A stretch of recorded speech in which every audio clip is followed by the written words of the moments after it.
आप सभी को जय श्री कृष्णा, राधे राधे। देखिए, लड्डू गोपाल के स्नान जल से जुड़ी काफी सारी लीला कथाएं मैंने आप लोगों के साथ शेयर की है, लेकिन आज की यह लीला कथा सुनकर आपको विश्वास ही नहीं होगा। जो हमारे महाराज जी ने कहा था कि लड्डू गोपाल का स्नान जल केवल स्नान जल नहीं बल्कि अमृत है, अमृत। और जो भी इस अमृत का पान करता है उसका जीवन पूरी तरह से बदल जाता है, यानी उसका भाग्य ही पलट जाता है। लेकिन स्नान जल को ग्रहण करना सिर्फ उसको पीना नहीं है, पूरे श्रद्धा विश्वास के साथ ठाकुर जी पर विश्वास करते हुए आपको प्रसाद के रूप में ग्रहण करना है, तभी जाकर ठाकुर जी की कृपा प्राप्त होती है। आज की जो यह लीला कथा है हमारे साथ एक माँ ने शेयर की है, यानी मेघा मिश्रा जी ने शेयर की है। और वो कहती है कि इस लीला कथा को सुनकर काफी माताएं बहनें जो अपने बच्चों को लेकर, अपनी संतान को लेकर हमेशा चिंतित रहती है, उनके लिए यह बहुत ही अच्छी लीला कथा है, जिसे सुनने के पश्चात उनके जीवन की काफी सारी समस्याएं दूर हो जाएगी। साथ ही साथ ठाकुर जी के प्रति आपका विश्वास और भी अटूट हो जाएगा। देखिए, हमने इतनी बार लीला कथाओं के माध्यम से ठाकुर जी के स्नान जल के चमत्कार आप लोगों के साथ शेयर किए हैं, लेकिन आज का यह ठाकुर जी के स्नान जल का चमत्कार सबसे अलग है। यानी इस लीला कथा को सुनकर आपको जो है मन में पूरा ठाकुर जी के प्रति प्रेम, श्रद्धा भाव और अटूट विश्वास इतना बढ़ जाएगा कि लड्डू गोपाल के स्नान जल की एक बूंद भी आप व्यर्थ नहीं कर सकते।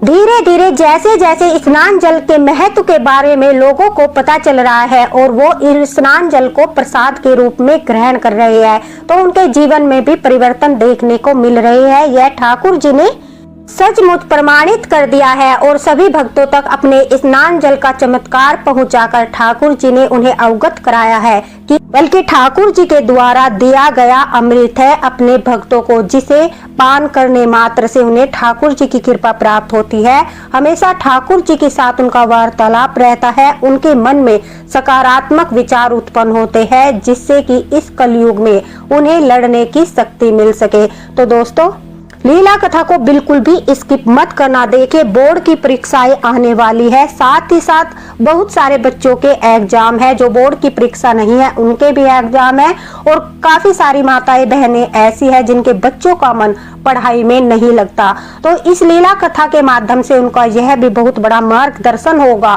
कि उनके बच्चों का मन पढ़ाई में किस प्रकार लगेगा और किस प्रकार से उनके बच्चे जो है बुरी आदतों को छोड़कर, या फिर उनके अंदर कोई भी ऐसी आदत है कि पढ़ने में मन नहीं लगता, या फिर वो गेम वगैरह ज्यादा खेलते हैं, बहुत सारी ऐसी समस्याएं हैं, तो उन सब से भी जो है छुटकारा मिलेगा। साथ ही साथ आपको पता चलेगा कि किस प्रकार से ठाकुर जी की कृपा प्राप्त करके वो अपने बच्चों के जीवन को सही मार्गदर्शन दे सकते हैं और किस प्रकार से ठाकुर जी का स्नान जल उनके जीवन को परिवर्तित कर सकता है, उनके जो है मन के भाव, उनके विचार और उनकी आदतों को प्रभावित कर सकता है। तो लीला कथा को जरूर सुनिए दोस्तों। उससे पहले कमेंट बॉक्स में लिख दीजिए राधे राधे, क्योंकि राधे राधे लिखने से कोटि कोटि पाप नष्ट होते हैं। चलिए शुरू करते हैं आज की यह अद्भुत लीला कथा, जिसमें ठाकुर जी अपने भक्तों का मार्गदर्शन करने वाले हैं। मेघा मिश्रा जी मेरठ में रहती है और उन्होंने वहीं से हमारे साथ यह लीला कथा शेयर की है। वह कहती है कि उनका एक बेटा है और बेटी है। ठाकुर जी की कृपा से सब कुछ अच्छा चल रहा था, लेकिन कुछ समय पहले किसी बीमारी के कारण उनके हस्बैंड की मृत्यु हो गई। उसके पश्चात उनके बच्चे ही उनका सहारा है, उनकी सासू माँ है, उनके ससुर जी की भी डेथ हो चुकी है। घर में जो है मेघा जी है, उनकी सासू माँ है, उनका बेटा और उनकी बेटी है। वह कहती है कि उनकी बेटी जो है उन्होंने 12वीं की परीक्षा उत्तीर्ण करके अब वो आगे की पढ़ाई कर रही है। मेघा जी कहती है कि उनके पति की मृत्यु के बाद उन्हें लगता था कि उनका बेटा ही उनका सहारा बनेगा, यानी उनकी सारी उम्मीदें अपने बेटे से थी, लेकिन ऐसा नहीं हुआ। धीरे धीरे वह कहती है कि उनका बेटा दूसरी दिशा में चला गया, यानी उसे पढ़ाई की वजह गेम खेलना, फोन चलाना, दोस्तों के साथ घूमना, ये सब आदतें लग गई। इस वजह से वो पढ़ाई में भी बिल्कुल अच्छा नहीं था। मेघा जी जितना उसे पढ़ने के लिए कहती थी उतना ही वो पढ़ाई से दूर भागता था। उसका पढ़ाई में बिल्कुल भी मन नहीं लगता था। डांटने पर अगर वह 1 मिनट के लिए भी बैठ जाता था तो उसका मन इतना बेचैन था आप चंचल स्वभाव कह लीजिए या फिर पढ़ाई में मन न लगना कह लीजिए कि जब किसी का पढ़ाई में मन नहीं होता तो बार बार उसे बैठकर पढ़ना अच्छा नहीं लगता। उसकी इसी आदत को देखकर मेघा जी को बहुत ज्यादा परेशानी हो रही थी। उन्हें ऐसा लग रहा था कि जैसे मेरे बच्चे का भविष्य जो है वो अंधकार में है। इस तरह से पढ़ाई न करने के कारण, क्योंकि आज के समय में तो पढ़ाई बहुत जरूरी है और पढ़ाई के बगैर जो है बच्चे कुछ नहीं कर सकते, इसलिए उनका मन बहुत परेशान रहता था। अब मेघा जी कहती है धीरे धीरे वो डिप्रेशन में भी जाने लगी थी। उनकी हालत इतनी खराब रहने लगी थी कि सारा दिन उनके मन में चिंताएं रहती थी। चिंताओं ने उन्हें घेर लिया था। चारों तरफ उन्हें अंधकार ही अंधकार दिखाई दे रहा था। कुछ भी उनकी समझ में नहीं आ रहा था। तभी पड़ोस में एक के घर में कीर्तन था तो उन्हें भी इनवाइट किया गया। वह कहती है वो कीर्तन में गई। वहां पर उन्होंने ठाकुर जी को देखा, लड्डू गोपाल को देखा। लड्डू गोपाल को देखते ही वह कहती है न जाने अचानक से मेरे मन में ऐसा भाव उत्पन्न हुआ कि मैं उन्हें देखकर रोने लगी। मेरी आंखों से लगातार आंसू बहने लगे। मुझे एक पुत्र का भाव आया। ऐसा लगा जैसे कि ठाकुर जी जो है वो मेरे पुत्र है और मैं अपने पुत्र के सामने अपने सारे दुख कह सकती हूँ, अपने मन की सारी चिंताएं उन्हें बता सकती हूँ। वह कहती है कि वो धीरे से सबसे आंखें चुराकर ठाकुर जी के समीप बैठ गई। अपने मन की सारी चिंताएं कहने लगी, अपने बेटे के बारे में कहने लगी। मतलब उनका मन जितना भरा हुआ था वो सब बातें वो अचानक से लड्डू गोपाल के साथ करने लगी और यह बातें करते करते उनकी आंखों से आंसू भी बह रहे थे। वह कहती है कि तभी कीर्तन करने वाली मंडली में से एक सखी है, उनकी नजर मेरे ऊपर पड़ी और उसने प्रेम से मेरे कंधों पर हाथ रखा और कहा बहन क्या बात है, तुम इतना परेशान क्यों हो? लगता है तुम ठाकुर जी से अपने मन की बात कह रही हो और ठाकुर जी भी देखो कितने ध्यान से तुम्हारी सारी बातें सुन रहे हैं। मेघा जी कहती है उन सखी के ऐसा बोलते ही मेरे भाव और ज्यादा उमड़कर बाहर आए और मैंने कहा हाँ, मैं ठाकुर जी से सचमुच अपनी मन की बातें ही कर रही हूँ। मेरे जीवन में बहुत ज्यादा उथल पुथल चल रही है और मुझे समझ नहीं आता ये सब बातें मैं किसके साथ करूँ। मेरे माता पिता भी जीवित नहीं है, सासू माँ जो है वो बूढ़ी हो चुकी है, मेरे हस्बैंड भी इस दुनिया को छोड़कर जा चुके हैं। मेरे मन में इतनी सारी बातें हैं, इस संसार में मैं इतना अकेली हूँ कि मैं किसी के सामने अपने मन की बातें भी नहीं कह सकती। मेरी यही सब बातें सुनकर वो सखी भी थोड़ा सा उदास हो गई और उन्होंने कहा कि फिर तुम ठाकुर जी की सेवा करो, देखना तुम्हारा जीवन कैसे परिवर्तित होता है और तुम्हारे मन में जो भी बात आती है, जो भी भाव उत्पन्न होते हैं, जो भी तुम्हें परेशानी है वो ठाकुर जी से कहना। इन्हें पुत्र रूप में विराजमान करो, अपने बेटे की तरह इनकी सेवा करो, इन्हें अपना बड़ा बेटा मानकर सेवा करना शुरू कर दो, फिर देखना ये कैसे जिम्मेदारी निभाते हैं एक बड़ा बेटा होने की। मेघा जी कहती है मैंने उनसे कहा कि मुझे तो लड्डू गोपाल के बारे में कुछ भी नहीं पता, न मुझे सेवा करना आता है, न मुझे पता है किस प्रकार से सेवा की जाती है और मैं कोई भी नियम नहीं जानती। तभी उन्होंने मुझे ठाकुर जी की सेवा से जुड़ी सारी बातें समझाई और कहा पहले तुम छोटे से लड्डू गोपाल लेकर आना, 5 नंबर के लड्डू गोपाल। मेघा जी कहती है मैं लेकर आई। घर में उन्हें पुत्र रूप में मैंने विराजित किया और जैसा उन सखी ने बताया था कि ठाकुर जी को स्नान कराना, उनका स्नान जल पूरे घर में छिड़कना, अपने बच्चों को प्रसाद के रूप में देना, अपने मन की सारी बातें किसी को न कहकर सिर्फ ठाकुर जी के साथ शेयर करना और पूरे श्रद्धा विश्वास और अटूट प्रेम के साथ ठाकुर जी की सेवा करना, फिर देखना तुम्हारा जीवन कैसे परिवर्तित होता है। उन बातों को ध्यान में रखते हुए मेघा जी कहती है मैंने ठाकुर जी की सेवा करना शुरू कर दिया और आप लोग यकीन नहीं मानोगे, वह कहती है कि कुछ ही दिनों में जो मुझे डिप्रेशन हो गया था, जो मेरी हालत बहुत ज्यादा खराब थी, धीरे धीरे मैं डिप्रेशन से बाहर आने लगी। मेरा पूजा में मन लगने लगा, मुझे अब घबराहट नहीं होती थी, मुझे अब दुख सहने की एक अलग सी शक्ति ठाकुर जी ने प्रदान कर दी थी। मेरे अंदर न जाने कहां से इतनी हिम्मत आई कि अब मुझे हर दुख छोटा लगता था। मुझे जो है मन में कुछ भी बात होती थी मैं सीधे अपने ठाकुर जी के पास जाती, लड्डू गोपाल के पास जाती और बेझिझक बिना किसी मतलब दुविधा के मैं ठाकुर जी को सब बातें बोल देती और मेरे ठाकुर जी ने भी मेरा इतना साथ दिया, मेरे लड्डू गोपाल ने इतना साथ दिया कि मैंने कभी भी उनसे कुछ भी बोला तो उन्होंने कभी भी इनकार नहीं किया, मेरी हर इच्छा को उन्होंने पूरा किया। हालांकि मैं ठाकुर जी से कुछ नहीं मांगती थी, सिर्फ उनकी सेवा सच्चे भाव से करती थी। पता नहीं कैसे मेरे लड्डू गोपाल मेरे मन की बात को जान जाते थे और पहले ही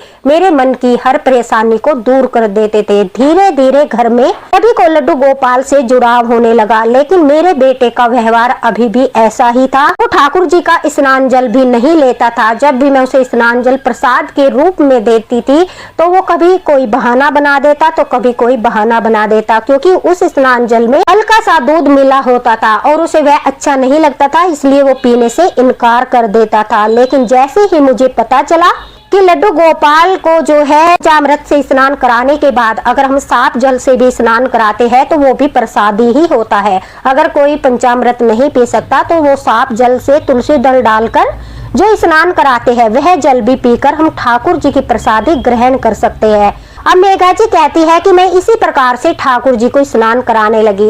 मैं पंचामृत से स्नान कराती तो रोजाना मैं तुलसी दल डालकर सिर्फ साधारण जल से ठाकुर जी को स्नान कराने लगी। तीज त्योहारों पर, किसी एकादशी पर या कोई भी बड़ा उपलक्ष्य आता था उस पर मैं ठाकुर जी को जो है पंचामृत या फिर उनके नियम के अनुसार स्नान कराने लगी थी और रोजाना मैं ठाकुर जी को सिर्फ तुलसी दल डालकर ही सिंपल जल से स्नान कराती थी। मेरे मन में यही भाव था कि अगर मेरा बेटा ठाकुर जी का स्नान जल ग्रहण कर ले, पूरा विश्वास था, भाव ही नहीं पूरा विश्वास था कि शायद इसकी बुद्धि में परिवर्तन हो जाए, इसके अंदर भी सकारात्मक भाव आए, जो बातें मैं इसे समझाती हूँ यह समझने लगे और धीरे धीरे यह भी सही मार्ग पर आ जाए। इसी मतलब विश्वास के साथ ठाकुर जी पर विश्वास दिखाते हुए, उनके स्नान जल पर पूरा विश्वास दिखाते हुए मैंने ठाकुर जी का स्नान जल जो है अपने बेटे को देना शुरू किया। हालांकि शुरू में मैंने उसे थोड़ा सा झूठ बोलकर स्नान जल दिया। मैंने कहा कि देखो यह प्रसाद है, अगर तुम इसे पी लोगे, इसे ग्रहण करोगे तो तुम जो भी गेम खेलते हो उसमें तुम्हारी ही जीत होगी, तुम्हारे दोस्तों में तुम सबसे अच्छा गेम खेलने लगोगे। कहते हैं किसी की भलाई के लिए बोला गया झूठ नहीं होता, लेकिन फिर भी कहीं ना कहीं मन में होता है कि यह झूठ तो झूठ ही होता है। लेकिन मैंने अपने बेटे से यह बोल दिया क्योंकि मैं उसकी भलाई चाहती थी, उसके भविष्य के लिए, उसके अच्छे के लिए मैंने उसे यह बोल दिया। तो यह सुनते ही उसने फटाफट ठाकुर जी का स्नान जल पी लिया। अब रोजाना इसी तरह से वो बिना मना किए ही ठाकुर जी का स्नान जल प्रसाद के रूप में लेने लगा। जिस दिन मैं उसको स्नान जल नहीं देती थी उस दिन वह स्वयं बोलकर कि माँ आज तो आपने मुझे प्रसाद ही नहीं दिया, खुद बोलकर प्रसाद लेने लगा। धीरे धीरे मैंने उसमें एक बदलाव देखा। अब मैं उसे कुछ बातें समझाती थी तो वो ध्यान से मेरी बातों को सुनने लगा। पढ़ने के लिए बोलती थी तो अब वो फोन को न चलाकर उसे साइड में रख देता था और अपनी किताबें लेकर जहां वो 15 मिनट भी नहीं पढ़ सकता था अब वो 1-1.5 घंटा 2 घंटे इसी तरह से पढ़ाई करने लगा। जैसे जैसे वो पढ़ाई करने लगा तो पढ़ाई करते समय जो वो पढ़ाई करता था वो उसे समझ आने लगी, उसका मन पढ़ाई में लगने लगा। पहले वो पढ़ाई करता था, उसे कुछ समझ नहीं आता था, उसका दिमाग काम नहीं करता था, वो विचलित हो जाता और फिर पुस्तक को बंद करके रख देता था और कहता था कि मेरे जो है दिमाग में कुछ नहीं आता और मैं पढ़ाई नहीं कर सकता। लेकिन जैसे ही उसने 1-2 घंटा पढ़ना शुरू किया, अभ्यास करना शुरू किया, उसका मन में बदलाव हुआ सिर्फ और सिर्फ ठाकुर जी के आशीर्वाद के कारण। तो उसका धीरे धीरे पढ़ाई में मन लगने लगा। इस तरह से उसे पढ़ाई करता हुआ देखकर उसकी बहन, उसकी दादी माँ सभी आश्चर्यचकित थे। लेकिन मेरे मन में ठाकुर जी के प्रति बहुत ज्यादा प्रसन्नता थी, भाव था, विश्वास था। मुझे पता था यह चमत्कार सिर्फ मेरे लड्डू गोपाल का है। मैंने उन्हें बड़े पुत्र के रूप में विराजमान किया। वो अपने मैया के मन की हालत को समझते हैं, परेशानी को समझते हैं। ठाकुर जी के स्नान जल को ग्रहण करने से सारी नकारात्मक ऊर्जा जो उसके मन में, उसके दिलो दिमाग पर हावी हो गई थी वो सब दूर हो रही थी। कह लीजिए जिस प्रकार से एक गंगा जल की बूंद सभी को शुद्ध और स्वच्छ कर देती है, उसी प्रकार से ठाकुर जी का निर्मल स्नान जल, अमृत के समान स्नान जल उनके बेटे को अंदर से पूरी तरह बदल रहा था। और यह प्रभाव देखकर मेघा जी कहती है मेरा मन बहुत ज्यादा प्रसन्न था और मुझे पूरा विश्वास हो चुका था कि अब ठाकुर जी उनके जीवन में अवश्य ही चमत्कार करेंगे। धीरे धीरे उनका बेटा जो है, उससे जो उनकी उम्मीद है, जो अपने बेटे के प्रति उनका मन में यह था कि उनका बेटा उनका सहारा बनेगा, वो सब अब मनोकामना पूरी होने वाली है। मेघा जी कहती है उन्होंने लगातार ठाकुर जी का स्नान जल जो है अपने बेटे को पिलाना नहीं छोड़ा। धीरे धीरे उसका प्रभाव इस प्रकार से हुआ, आप लोग यकीन नहीं करोगे, बहुत कम लोगों को इस बात पर विश्वास होगा, लेकिन जो लड्डू गोपाल भक्त है और स्नान जल की महिमा जानते हैं, स्नान जल के प्रभाव को जानते हैं, चमत्कार को जानते हैं, जो स्नान जल ग्रहण करते हैं उन्हें अवश्य ही इस बात पर विश्वास होगा, क्योंकि उन्होंने स्वयं अपने अंदर बदलाव देखा होगा, ठाकुर जी के प्रति श्रद्धा विश्वास देखा होगा, और उसका पान करने वाले की तो अकाल मृत्यु भी टल जाती है, यानी अकाल मृत्यु से भी बचाता है ठाकुर जी का स्नान जल। यह भी लड्डू गोपाल ने प्रमाणित किया है। वह कहती है कि मेरा बेटा एक दिन रोड एक्सीडेंट से अचानक जो है अकाल मृत्यु से भी बचा है। यह सब ठाकुर जी का आशीर्वाद ही मैं मानती हूँ, क्योंकि मेरे हस्बैंड नहीं है, पहले ही वो हमें छोड़कर जा चुके हैं। ऐसे में मेरे बेटे पर भी संकट आया, लेकिन ठाकुर जी ने उसे अकाल मृत्यु से बचा लिया। उस दिन मेरे मन में लड्डू गोपाल के प्रति और भी भाव बढ़ गए, विश्वास बढ़ गया, और मुझे यकीन हो गया जब तक मेरे लड्डू गोपाल मेरे साथ है, हमारे घर में ठाकुर जी विराजमान है और वो हमारी सेवा से प्रसन्न है, हमारा कोई बाल भी बांका नहीं कर सकता। मेघा जी कहते हैं कि 12वीं की परीक्षा उत्तीर्ण होने के बाद मेरे बेटे ने हमें जो कहा वह सुनकर हम आश्चर्यचकित हो गए। उसने कहा कि मैं आगे मेडिकल की पढ़ाई करना चाहता हूँ। अब हमने सोचा जो बच्चा पढ़ाई नहीं करता था वो अचानक से इतने अच्छे नंबरों से पास हो गया, आगे वह मेडिकल की पढ़ाई करना चाहता है। यह सब कुछ चमत्कार नहीं तो क्या है, किस प्रकार से मेरे बेटे का जीवन बदल रहा है, और मुझे आगे भी पूरी आशा है, पूरा विश्वास है कि ठाकुर जी के आशीर्वाद से मेरा बेटा सफल होगा। वो सफलता अवश्य ही प्राप्त करेगा, क्योंकि उसकी पढ़ाई की लगन को देखकर, उसके हाव भाव को देखकर मुझे लगता है कि वो सफलता अवश्य ही हासिल करेगा। अब उसका ध्यान सिर्फ और सिर्फ पढ़ाई पर है, उसका ध्यान सिर्फ और सिर्फ अपना फ्यूचर बनाने पर है। इधर उधर की बातों में उसका बिल्कुल भी ध्यान नहीं है, और यह सिर्फ और सिर्फ ठाकुर जी के स्नान जल का ही मैं चमत्कार समझती हूँ। यह सिर्फ और सिर्फ मैं ठाकुर जी के स्नान जल को ग्रहण करने से उसके अंदर, उसके मन में, उसके दिमाग में जो परिवर्तन हुआ वो सब मैं ठाकुर जी की ही कृपा मानती हूँ। जिस घर में लड्डू गोपाल होते हैं उस घर की बागडोर ठाकुर जी संभाल लेते हैं। वो उस घर को अपना लेते हैं, उस घर को अपना घर समझते हैं, और उस घर के हर एक व्यक्ति के साथ लड्डू गोपाल जी का रिश्ता जुड़ जाता है। किसी के वो पुत्र बनते हैं, किसी के भाई बनते हैं, तो किसी के वो सखा बनते हैं। पान कीजिए, उसे का अमृत की तरह सम्मान कीजिए। अगर आपका जो स्नान जल है मात्रा में बहुत अधिक भी है तो उसे श्रद्धा और विश्वास के साथ विसर्जित कीजिए, नाली में मत बहाइए, उसे फेंकिए मत। जोड़कर हमारी आपसे यही प्रार्थना है, क्योंकि स्नान जल के चमत्कार आप लोगों के साथ शेयर करते करते ठाकुर जी के स्नान जल के दिव्य चमत्कारों के बारे में भी हमें बहुत कुछ पता चला है। हम पहले ठाकुर जी के स्नान जल के चमत्कार के बारे में इतना अधिक नहीं जानते थे, लेकिन जैसे जैसे ठाकुर जी ने प्रमाणित किया और लोगों के द्वारा लीला कथाएं शेयर की गई, और मैंने वो लीला कथाएं आपके साथ शेयर की, तो मुझे लगता है ये ठाकुर जी की ही कृपा है। वो सभी का मार्गदर्शन करना चाहते हैं कि देखो मैंने तुम्हें प्रसाद के रूप में अपना जो है स्नान जल अमृत के रूप में प्रदान किया है, और तुम लोग जो है उसे व्यर्थ करते हो, उसका अपमान करते हो। बहुत सारी भूल जो है स्नान जल को लेकर भक्त कर देते हैं, भोजन में मिला लेते हैं, वो प्याज लहसुन का भोजन बनता है, या फिर वो प्रसाद में मिला लेते हैं, जैसे कि पानी में दोबारा से उसी स्नान जल का भोग ठाकुर जी को लगा देते हैं, जैसे कि वो भोग में मिला देते हैं, दूध गर्म करते हैं और फिर उसी का भोग ठाकुर जी को लगा देते हैं। तो बहुत सारी सावधानियां होती है स्नान जल को लेकर। आप जो है अगर स्नान जल को खाने में इस्तेमाल करते हो तो उसका सात्विक भोजन ही बनाना चाहिए। पीने के पानी में, दूध में, चाय में इस्तेमाल करते हो तो उसका भोग भी ठाकुर जी को नहीं लगाया जाता, क्योंकि वो स्वयं का उनका स्नान जल होता है। तो बहुत सारी चीजें ध्यान रखने योग्य होती है। जाने अनजाने में हमसे बहुत सारी गलती हो जाती है। इन गलतियों का ध्यान रखते हुए जो है हम अगर ठाकुर जी के स्नान जल को सही तरीके से इस्तेमाल करेंगे, पान करेंगे, छिड़काव करेंगे, विसर्जित करेंगे, तो ठाकुर जी की कृपा अवश्य ही प्राप्त होगी।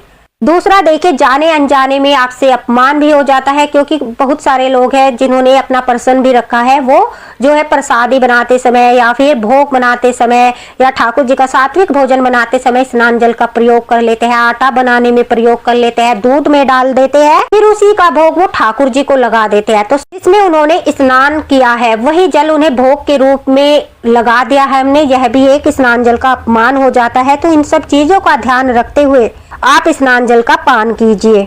मेघा जी ने जो है बहुत अच्छा मार्गदर्शन हम सभी का किया है, हम सभी को इस बात से अवगत कराया है। अगर आपके बच्चों का मन पढ़ाई में नहीं लगता तो भी स्नान जल किस प्रकार से आपके बच्चों के मन को परिवर्तित कर सकता है। आपके बच्चों की परीक्षाएं आने वाली है, प्रसाद के रूप में उनके मन में सकारात्मक भाव आए, उनका मन स्थिर रहे, इधर उधर न भटके, नेगेटिव एनर्जी न आए, उनके मन में ऐसे भाव उत्पन्न हो कि हमारे कम नंबर आ गए तो हम यह कदम उठाएंगे, हमारे कम नंबर आ गए तो हम यह कर देंगे।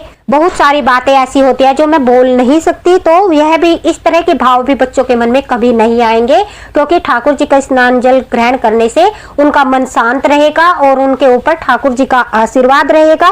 वो कोई भी गलत कदम भी नहीं उठाएंगे, साथ ही साथ उनका मन भी पढ़ाई में लगेगा। तो इस वक्त जो है आपके बच्चों को ठाकुर जी के स्नान जल की बहुत अधिक आवश्यकता है। मेघा जी का बहुत बहुत धन्यवाद कि इस लीला कथा के माध्यम से उन्होंने जो है बहुत बड़ा मार्गदर्शन सभी का कर दिया है।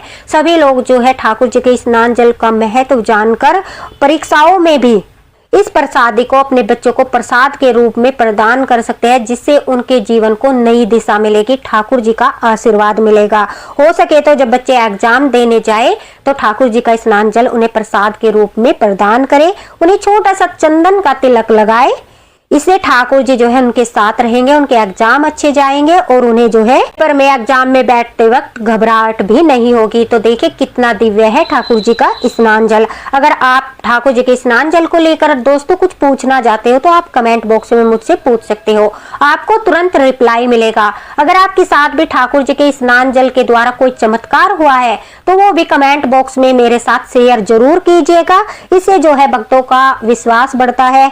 ऐसी ही लीला कथाएं सुनने के लिए जो बिल्कुल सच्ची होती है, जो लोगों के द्वारा अपने मुंह से सुनाई होती है, कोई बनी बनाई कथाएं नहीं है, मन गढ़ंत नहीं है, सब लोगों द्वारा शेयर की गई है, एकदम बिल्कुल सच्ची है।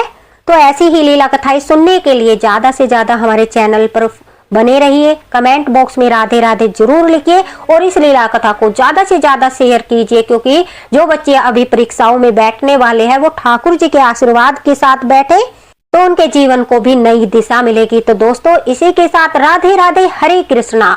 लड्डू गोपाल की कृपा हमेशा आप पर बनी रहे, आपके परिवार पर बनी रहे। मिलते हैं अगले वीडियो में अगले मार्गदर्शन के साथ।